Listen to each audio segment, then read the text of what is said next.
인사하겠습니다. 잘 오셨습니다. 성령 충만하시고 승리하십시오.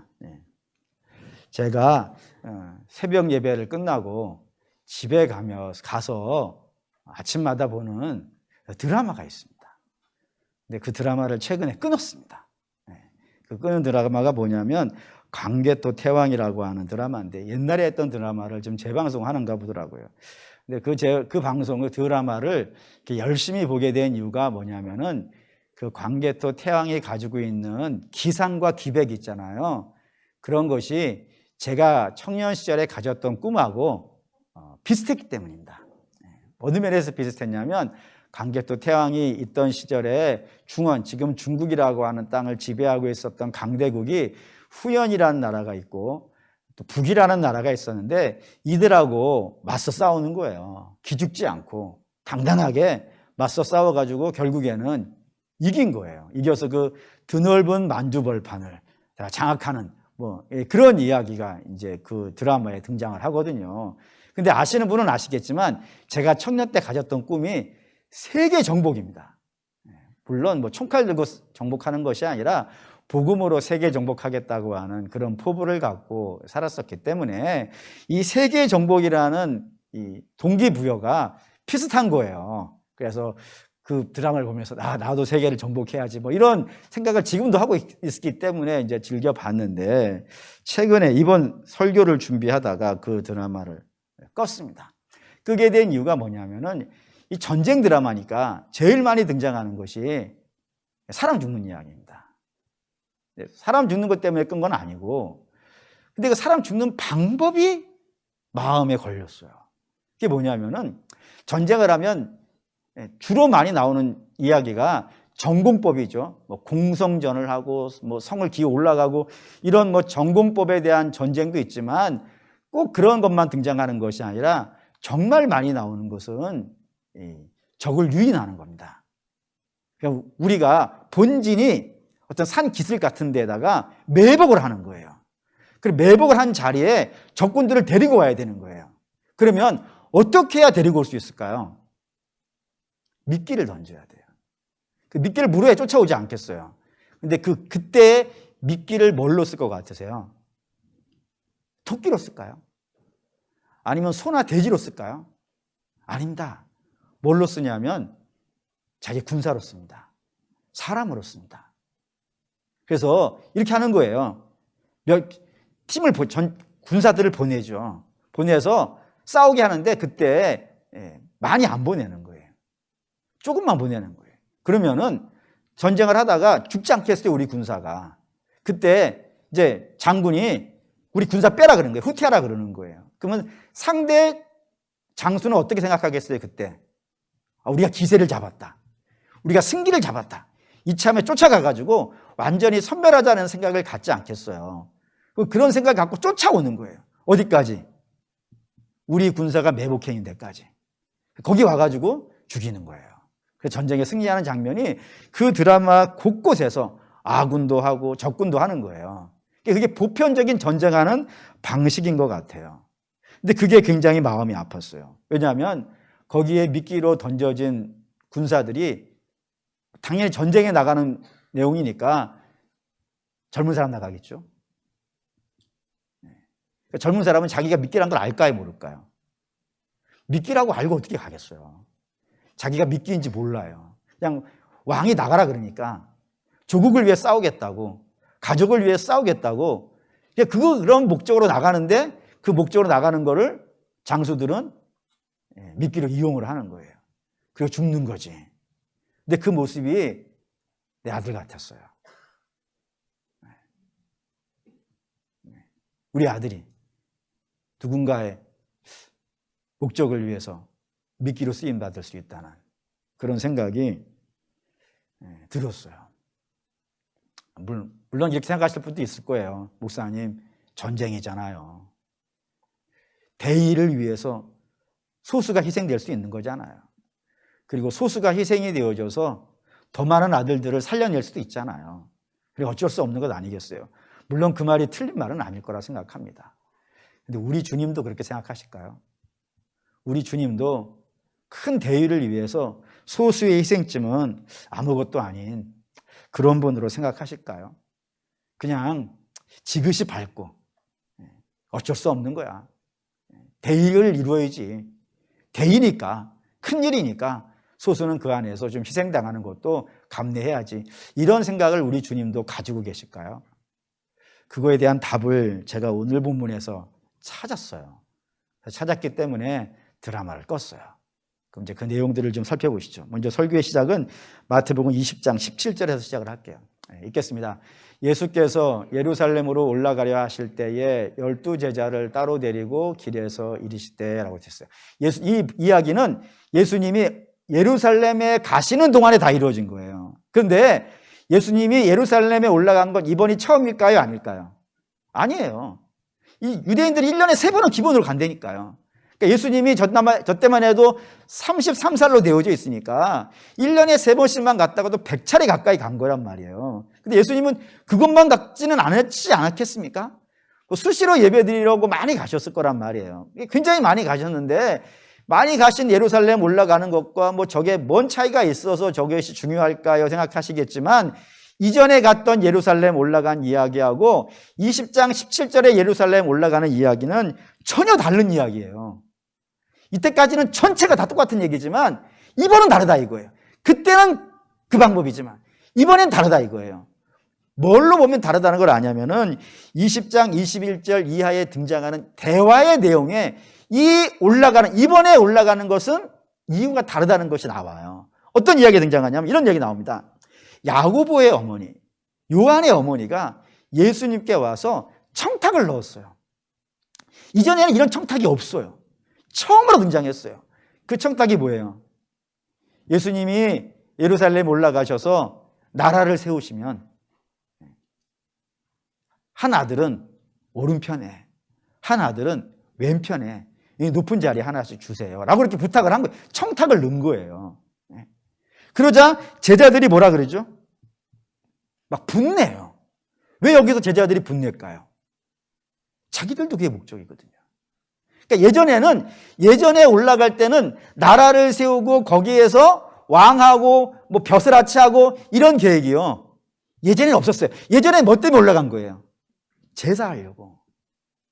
옛날에는 제사하는 것이 유일한 목적이었단 말이에요. 근데 이번에 올라가는 것은 그 목적이 아니에요. 이번에 예수님이 올라가시는 것은 악한 자를 몰아내고 그리고 그 나라에 다윗의 나라를 세우고 거기에 예수님이 임금으로 등극하는 이런 일을 위해서 올라가시는 거예요. 그러니까 나라 세우려고. 그러니 이런 거를 뭐 우리가 흔히 이런 말로 쓰죠. 대업을 이루러. 그리고 큰 일을 하려고 이 일을 올라가는 것이고 그 대업이 이루어지고 큰 일이 이루어지는 그 과정 속에서 나도 하나씩 차지하고 뭐 이런 계획을 가지고 제자들이 지금 예루살렘에 올라가고 있는 중이란 말이에요. 근데 29절도 참 재밌어요. 29절 읽을게요. 그들이 여리고에서 떠나갈 때에 큰 무리가 예수를 따르더라. 이게 재밌는 표현인데 뭐냐면은 예루살렘으로 향해서 가다가 여리고를 떠났다라는 표현이 중요한 거예요.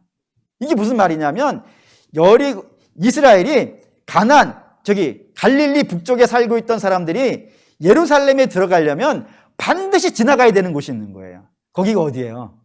그게 여리고예요. 그러니까 예루살렘으로 가다가 여리고를 지났다라고 하면은 이제 눈앞에 뭐가 있는 거예요? 예루살렘이 있는 거예요. 그러니까 여리고는 예루살렘 들어가는 관문이에요.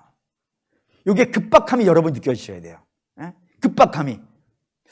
여러분 이게 얼마나 급박한 이야기인지를 말씀드리기 위해서 다시 다른 방법으로 설명을 드릴게요. 제가 오늘 왕이 될 거예요. 뭐 기분 나빠하지 마세요. 제가 왕이 될 거예요. 그러면 17절은 뭐냐면 어제예요. 어제. 그러면 내가 오늘 왕이 될 거니까 어제는 아직 시간이 있죠. 왕이 될 때까지는. 아직 급하진 않잖아요. 네. 일부 예배도 그렇게 눈만 깜빡거리셨어요. 왜잖아요. 어제잖아요. 어제니까 하루 여유가 있어요. 근데 오늘은요. 당일인 거예요. 그러니까 예루살렘으로 갈 때는 아직 여유가 있는 거예요. 왕이 될 때까지는. 근데 여리고를 지나면은 이제 예루살렘이 쫙 펼쳐질 거니까 이제 당일이 된 거예요. 이제 예수님 오늘 예루살렘 들어가실 것이고, 들어가셔서 악한 자 몰아낼 것이고, 그리고 나라를 세울 것이고, 많은 백성들이 모여가지고 예수님을 열렬히 환영할 거예요. 그리고 열렬히 환영받는 막 꽃가루 뿌리고 연호하고 그런 과정 속에 예수님이 왕관을 쓰고 왕이 될 것이고, 나는요, 그때 농공행상이 있을 것이고, 그 농공행상을 통하여서 왕이 한 자리씩 차지할 것이라고 하는 기대와 포부가요, 오늘 제자들에게는 있는 거예요. 그러니 당일날 아침에, 나라 세우는 아침에, 그리고 왕이 되는 그 아침에 이 제자들의 마음이 어땠을 것 같으세요? 들떴겠죠? 뭔가 역사가 일어날 거 하잖아요, 오늘은. 어제는 내일 일어날 일이지만 오늘은 그게 당일이니까 굉장히 먼 일이 일어날 거라고. 오늘 뭔가 좋은 일이 일어날 것이고, 승리하는 날이 될 것이고, 복된 날이 될 것이고, 악한 자를 몰아내는 그런 기쁨이 우리에게 충만할 거라고 생각하고 있는 그때에 누가 나타나는 거예요? 눈앞에 고관들이 나타난 날, 예루살렘에 있는 고관들이 문을 열고 나와가지고, 예수님 잘 오셨습니다. 이제 우리 왕 되어주시고 우리를 통치해 주십시오 엎드리는 그런 일이 있었나요? 아니면 군사들이 칼을 들고 창을 들고 나와서 예수님이 하시려는 이 혁명에 우리가 동참하겠습니다. 그래서 예루살렘에 들어가서 이 모든 악한 적들을 몰아내는데 우리가 힘을 보태겠습니다 하고 그런 사람들이 나온 걸까요? 그런 사람들이 안 나온 거예요. 누가 나온 거예요? 30절 있죠. 맹인 두 사람이 길가에 앉았다가 예수께서 지나가신다 함을 듣고 소리질러 이르되 주여 우리를 불쌍히 여기소서 다윗의 자손이여 하니. 누가 나왔다고요? 맹인들이 나왔다고. 고관대작이 아니고, 군사들이 아니고, 유명한 사람들이 아니고, 부자들이 아니고, 힘쓰는 사람들이 아니라 맹인들이 왔다고요. 그리고 이 맹인들이 왔다는 것이 우리는 그냥 장애인들이 예수님께 고쳐주세요라고 하는 그 얘기 하려고 그런 얘기를 하면 여기 쓰질 않았단 말이에요. 이 자리에 더 집어넣지 않는다고요. 그 맹인이 왔다는 걸 여러분 이해하시려면 성경에 맹인이 어떤 모습으로 등장하는지를 이해하시면은 이 맹인을 왜 마태가 여기다 집어넣는가 이해가 되실 거예요. 성경에 맹인들이 어떤 모습으로 등장하는지 두 가지 예를만 한번 들어볼게요. 첫째는 요한복음 9장 1절에서 2절입니다. 읽을게요. 예수께서 길을 가실 때에 날 때부터 맹인된 사람을 보신지라. 제자들이 물어 이르되 랍비여 이 사람이 맹인으로 난 것이 누구의 죄로 인함이니까? 자기이니까? 부모이니까? 라고요. 예수님을 공경에 빠뜨리려고 하는 사람들이 있어요. 그 사람들이 바리새인이잖아요. 바리새인이 이 질문을 한 게 아니에요. 누가 했죠? 제자들이. 지금까지 예수님에 통하여서 말씀을 듣고 훈련을 받았던 그 제자들이 이 질문을 하는 거예요. 그러니까 이 질문은 그냥 몇몇 사람들만 이런 질문을 하는 것이 아니라 보편적으로 모든 유대인들이요, 다 하는 생각이에요. 그 생각이 뭐냐면 사람이 맹인이 되는 것은, 어떤 사람이 맹인이 되는 것은 이유가 있는 거예요. 어떤 이유가?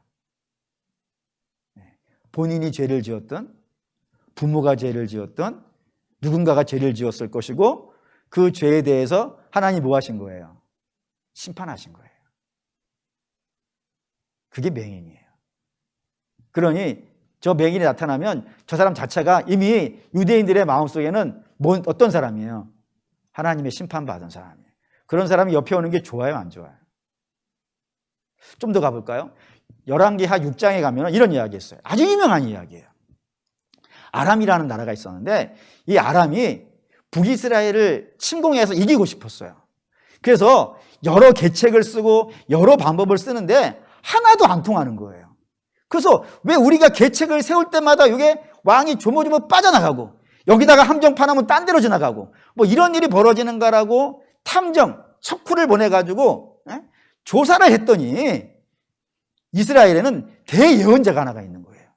그 예언자가 막 함정을 파놓으면 여기 함정이 있으니까 딴 데로 가세요라고 다 알려주고 있는 거예요. 그래서 이 전쟁에서 승리를 하려면 저 예언자를 죽이지 않고서는 방법이 없다라고 생각을 했어요. 그래가지고 그 예언자가 누군지를 얘기 안 했네. 그게 누구예요? 엘리사예요. 엘리사를 죽이지 않고서는 이 전쟁을 도저히 이길 수 없겠다 생각해가지고 아람의 모든 군사를 엘리사가 있는 도단으로 다 보내요. 다 보냈어요. 그래가지고 성을 완전히 포위를 한 거예요.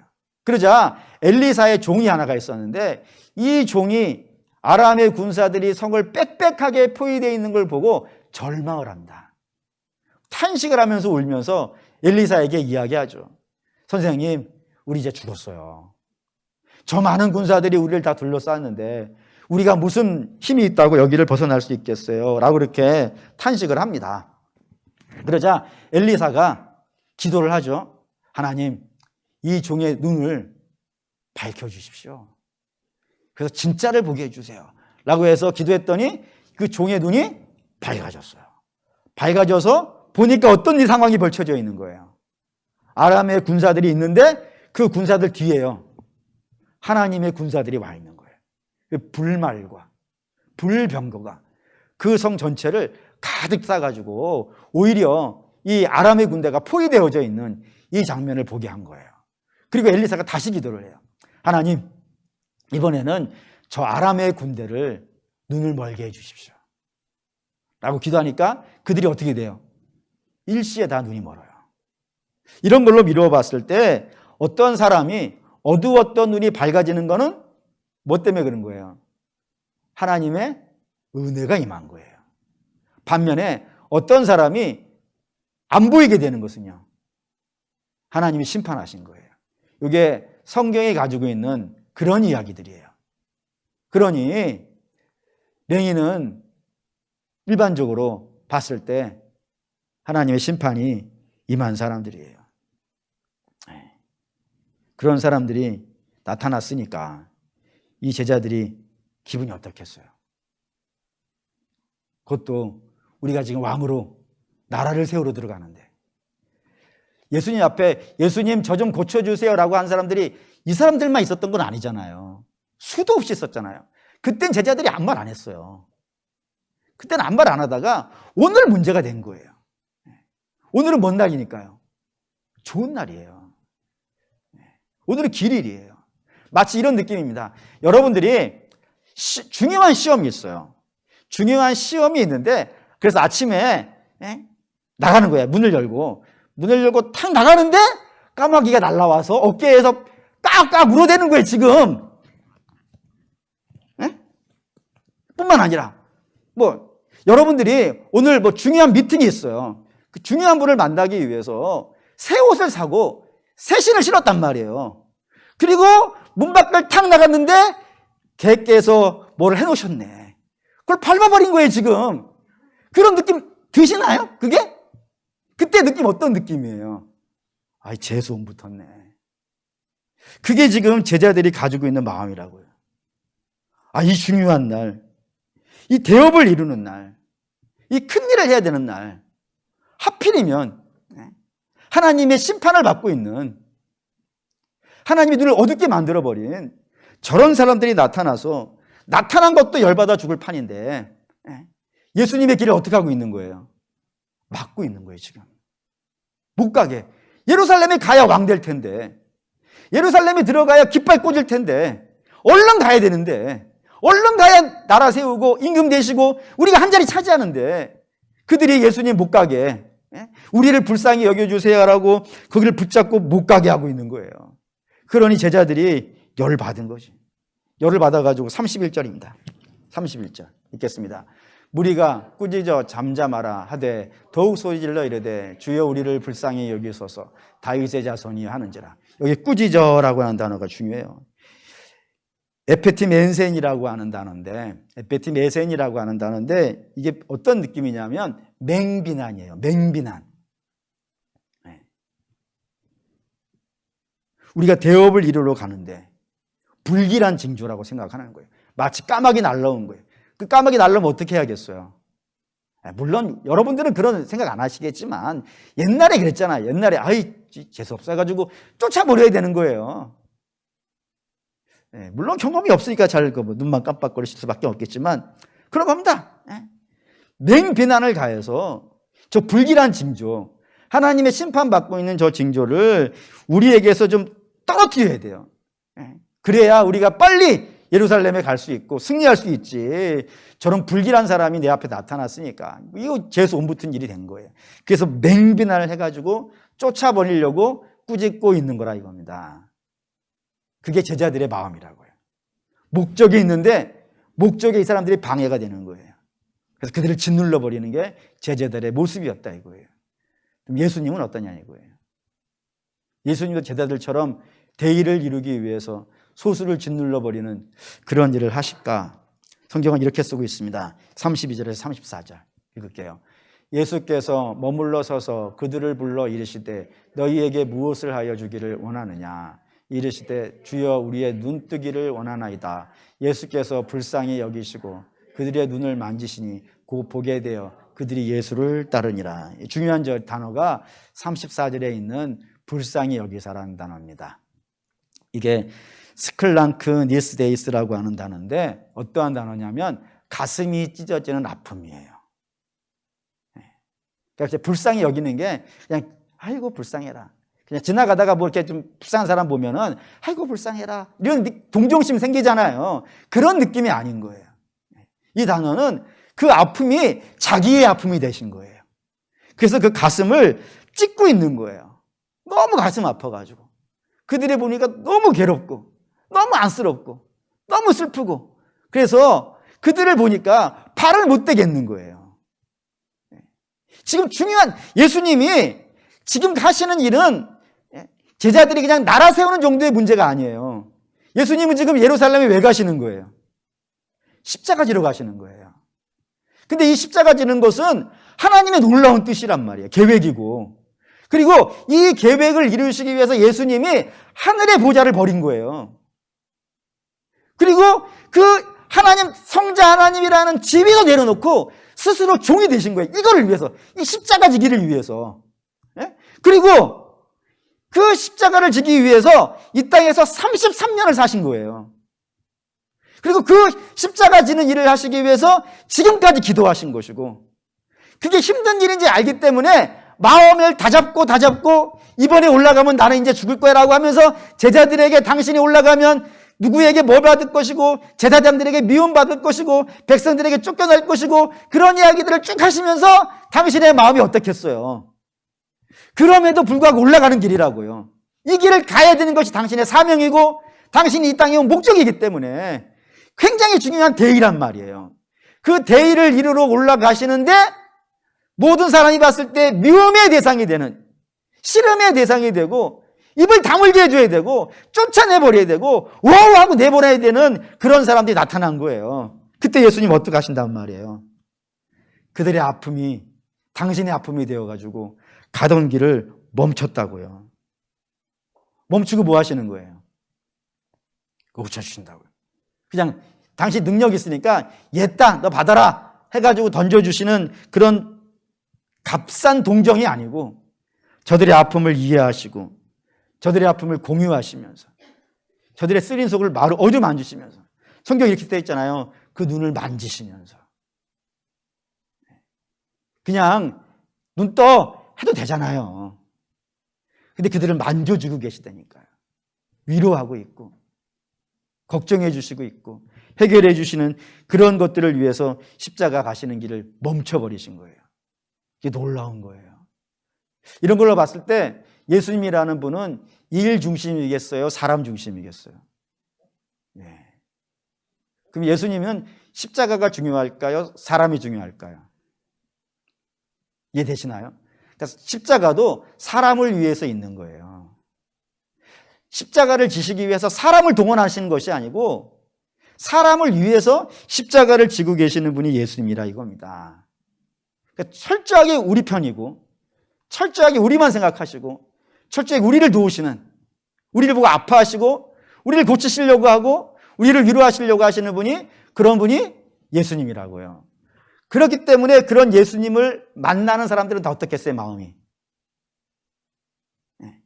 당신을 위해서는 조금 더 능력 쓰기를 싫어하시고 모든 것을 다 우리 때문에 하시는, 우리를 걱정하시고 우리를 위하시고 우리를 높이시기 원하고 우리를 고치시기 원하고 우리를 회복시키기를 원하시는 그런 예수님이기 때문에 그런 예수님을 만나는 사람마다 기쁜 거예요.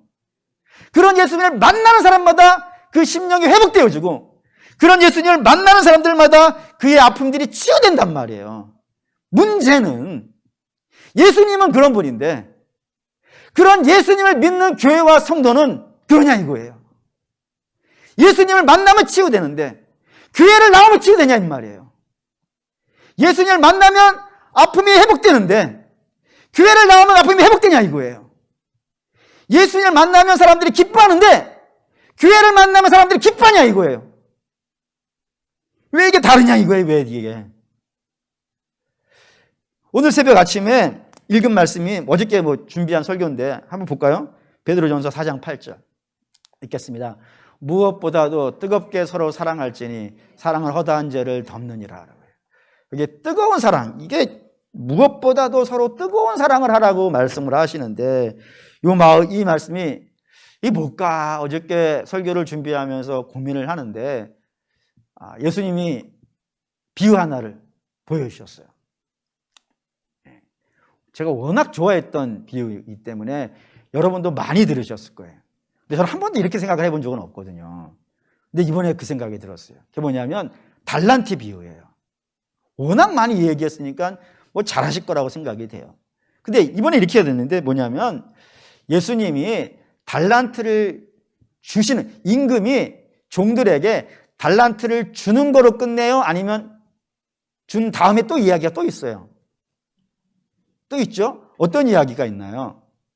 정산하잖아요. 그래서 5달란트 받은 사람이 칭찬받은 이유가 뭐예요? 5달란트를 남겼기 때문이에요. 2달란트 받은 사람이 칭찬을 받은 이유도요. 2달란트를 남겼기 때문이에요. 그러면 1달란트 받은 사람은 왜 책망을 받고 있어요? 그 1달란트를 안 가져와서요?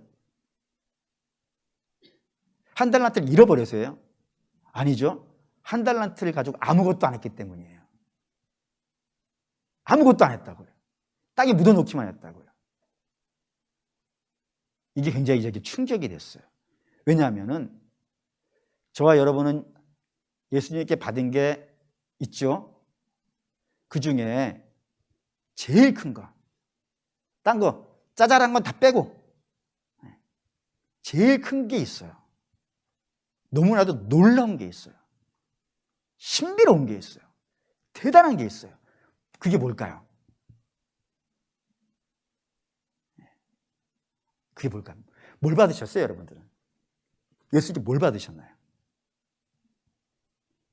저와 여러분 모두가 동일하게 받은 그 대단한 게 뭐냐면 예수님의 사랑을 받았어요. 어떤 사랑이에요? 당신의 몸을 십자가에 달으시는 거예요. 우리의 죄를 용서해 주시기 위해서. 그러니까 예수님의 죽음은 의인을 위한 죽음이 아니에요. 죄인을 품어주시고 용서해 주시고 고쳐주시고 회복시켜 주시기 위해서 당신의 몸을 십자가에 다시는 그 사랑을 우리가 받았어요. 그러면 그 사랑이 받았으니까 우리 안에 있어야 돼요? 없어야 돼요? 있어야죠. 네. 죄를 못난 사람을 품어주고 용서해주고 이해해주고 용납해주고 죄를 괜찮다 그러는 게 아니에요. 네. 교회가 성도가 죄는 괜찮은 거야 이런 얘기가 아니라 죄는 나쁜 거예요. 그것 때문에 우리 주님이 죽으신 거니까. 그럼에도 불구하고 그 죄인 하나를 불쌍히 여기고 긍휼히 여겨주고 이해해주고 품어주고 용납해주고 받아주고 하는 그런 사랑을 우리가 받았잖아요. 받았으면 그 사랑이 어디에 있어야 되는 거예요? 우리 안에 있죠? 근데 그거 쓰세요. 여러분들이 누군가를 바라보면서 미운 사람이 있잖아요. 살다 보면은 이해 안 되는 사람이 있고 나를 모욕하는 사람도 있고 내가 미워하는 사람도 있고 나를 미워하는 사람도 있고 아니 사람들이 모였는데 내 속으로 낳은 자식도 미울 때가 있잖아요. 저걸 그냥 확 이럴 때도 있잖아요. 네, 정직해져야지. 그런데 여기는 없겠어요? 여기는 없겠어요? 있겠죠 다. 근데 그런 사람을 용납해주는 사랑을 쓰시나요? 받아주는 사랑을 쓰시냐고요. 그걸 쓰면 어떤 일이 벌어지냐면 이런 일이 벌어져요. 그걸 쓰는 데가 있어요. 실제로. 어디서 쓰냐면 못난 사람임에도 불구하고 품어주고 이해해주는 걸 가장 잘 쓰는 곳이 하나가 있어요. 그거 어디예요? 여러분 집이죠? 여러분 집에 자녀들 있잖아요. 걔네들이 못난 짓을 하고 부족한 짓을 해도 부모는 어떻게 해줘요? 네, 그렇잖아요? 자녀도 마찬가지지 않겠어요? 때로 뭐 부모님이 좀 못나갈 수 있죠. 그때 뭐 그럴 수 있지 하고 품어주잖아요. 그런 사랑이 있기 때문에 그 가정에서는 뭐가 돼요? 허물이 없어요. 가볍게 입고 있어도 내가 무장을 하지 않아도 돼요. 마음을 뭐 단단히 먹고 구비해가지고 이렇게 막 경비하면서 자기 집에 안 있어요. 다 어떻게 해요? 마음을 편안하게 하잖아요. 그래서 심지어는 이것도 하잖아요. 옷도 벗고 있고 편하게 입고 밥도 흘리고 침도 흘리고 막 그러잖아요. 교회에서 그게 돼요? 한 번은 이런 얘기를 들은 적이 있어요. 한 분이 와서, 물론 우리 교회는 아니에요. 옛날에 들었어요. 어떤 이야기냐면은 당신은 교회 올 때 더 긴장을 한대요. 왜냐하면 책 잡힐까 봐. 흠 있다 그럴까 봐. 나는 예수 믿을 사람이니까 좀 괜찮아 보여야 되잖아요. 괜찮아 보여야 되는데 교회 오면은 혹여라도 못난 게 드러날까 봐 더 긴장을 한대요. 그래서 교회 와서 전신갑주를 입는다는 거예요. 이게 굉장히 가슴이 아팠어요. 여러분, 전신갑주는 어디서 입어야 돼요? 세상에서 입어야 되고 마귀랑 싸우기 위해서 입는 거 아니겠어요? 그런데 교회 와서 그걸 입는다는 거예요. 거기에 안식이 있을까요? 교회 와서 내가 흠잡힐까 봐 걱정돼가지고 전신갑주 입고 멋있어 보여야 돼. 믿음이 있어 보여야 되고 훌륭해 보여야 되고 괜찮아 보여야 돼. 그래 나중에 뭐 선거를 해도 직분이라도 올라가지. 내가 좀 못난 것 보이면은 나를 안 알아줄 것 같으니까 나에 대한 경비를 막 교회 와서 세우고 있는 거예요. 그 짧은 시간에. 그런 교회에서 치유가 있고 안식이 있고 회복이 있고 고쳐짐이 있을까요? 목사님, 세상에 그런 데가 어디 있어요? 몇 가지만 대볼까요? 여러분들은 아닐 수 있겠는데 술 친구 가지고 계신 분들 있잖아요. 술 한 잔 먹으면 풀리던가요, 안 풀리던가요? 세상 사람들은 그냥 한 잔 따르고 뭐 이렇게 넌 이름도 다 잊어버렸네 이제. 뭐 두꺼비 서로 나눠 먹고 뭐 그러잖아요. 뭔지도 모르겠네. 근데 한 먹고 마셔, 일단 마셔. 해가지고 확 막은 다음에 그래 풀어. 그러는데 세상 술을 먹고도는 풀 수 있는 마음들이 왜 교회에서는 안 풀릴까요? 그것도 죽고 살자는 문제도 아닌데 그걸 원수처럼 품고 용납을 못 해가지고 그런 마음으로 있는 경우들이 좀 많은가요? 뭐 이런 것도 있잖아요. 뭐 고등학교 친구들, 그런 친구들 만나가지고 같이 이야기하고 그럼 거기에 뭐 경비 안 세우잖아요. 다 그냥 편하게 있고. 그런데 왜 교회 와서는 철저하게 경비를 세우고 흠잡히지 않으려고 하고 그럴까요? 사랑하는 우리 믿음의 성도 여러분, 이 시대의 교회와 성도가 가장 먼저 회복해야 되는 것은 내가 받은 주님의 사랑과 섬김입니다. 그걸 땅에 묻어놓으면 안 돼요.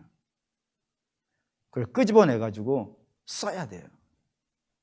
써야 돼요. 우리 주님이 십자가 지러 가시다가도 당신에게 도와달라고 울부짖는 그 사람들을 위해서 길을 멈췄듯이 우리도 그런 마음들이 있어야 돼요. 그래서 여러분들에게 바라기는 뒷담화라는 게 있지 않습니까? 뒷이야기. 우리 교회 성도들은 그런 거 안 했으면 좋겠습니다.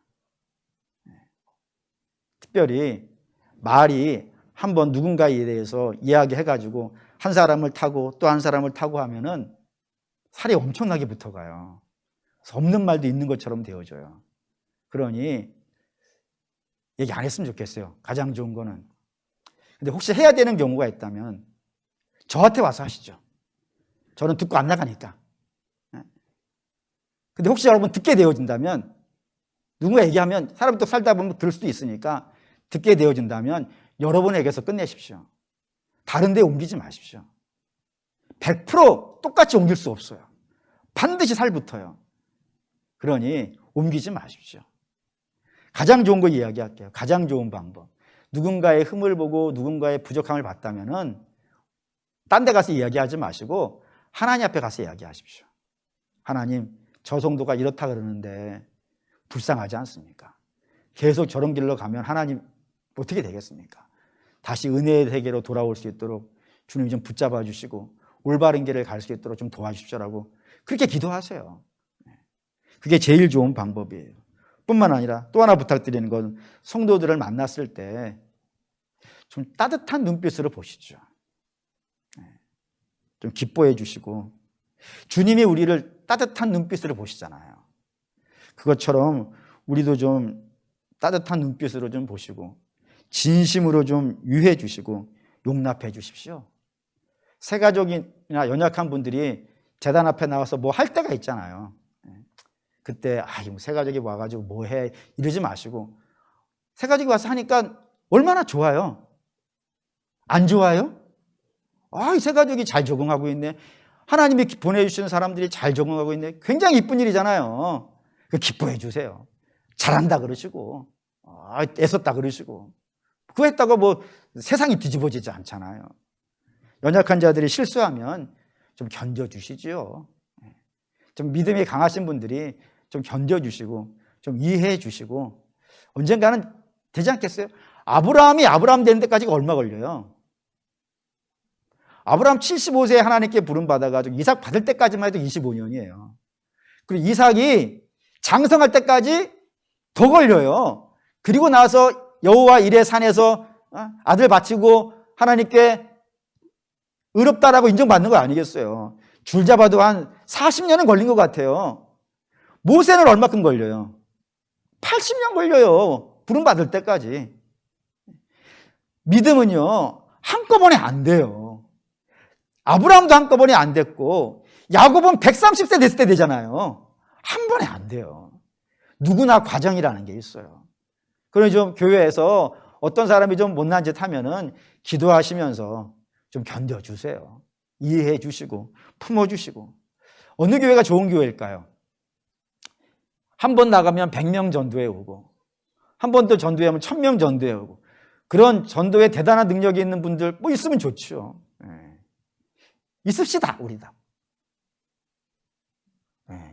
싫으면 말고. 정말 좋은 교회는요 주님의 심장을 가진 사람들이 많은 거예요. 서로를 바라볼 때 주님의 눈으로 바라보고 서로 말을 할 때 주님의 입으로 말을 하고 주님이 공급해 주시는 능력으로 살고 그런 것들이 많은 교회가 전 좋은 교회라고 생각이 됩니다. 고로 사랑하는 우리 믿음의 성도 여러분, 목적이 좋다고 해서 사람을 외면하지 맙시다. 일을 멈추세요. 일을 멈추시고 가던 길을 멈춰서 사람 사랑하는 거 먼저 하고 갑시다. 우리 주님이 그러신 것처럼 십자가 길을 가시다가도 당신을 향해서 울부짖는 사람을 고쳐주고 가시듯이 우리도 거대한 목적을 향해서 가더라도 대단한 일을 향해서 가더라도 사람이 아파하면 좀 멈춰봅시다. 멈추시고 기도해주고 위로해주고 함께 손잡고 그리고 같이 가는 게 교회 아닐까요? 그때 거기서 치유가 있고 회복이 있고 능력이 있지 않겠습니까? 사랑하는 우리 믿음의 성도 여러분, 저와 여러분들이 이거 기도 많이 해야 될 것 같아요. 저도 뭐 아시다시피 한 숟갈 하는 사람이기 때문에 반성 많이 했어요. 그러니까 여러분도 같이 좀 기도하시면서 주님, 우리 목적 중심으로 일 중심으로 사는 신자 되지 않게 해주시고 주님 닮아서 사람 중심으로 서로를 붙잡아주고 서로 뜨거운 사랑을 하며 살아가는 그런 신자 되게 해주십시오. 그러기 위해서 십자가 은혜를 많이 받는 저와 여러분 되시기를 주의 이름으로 축원합니다. 아멘.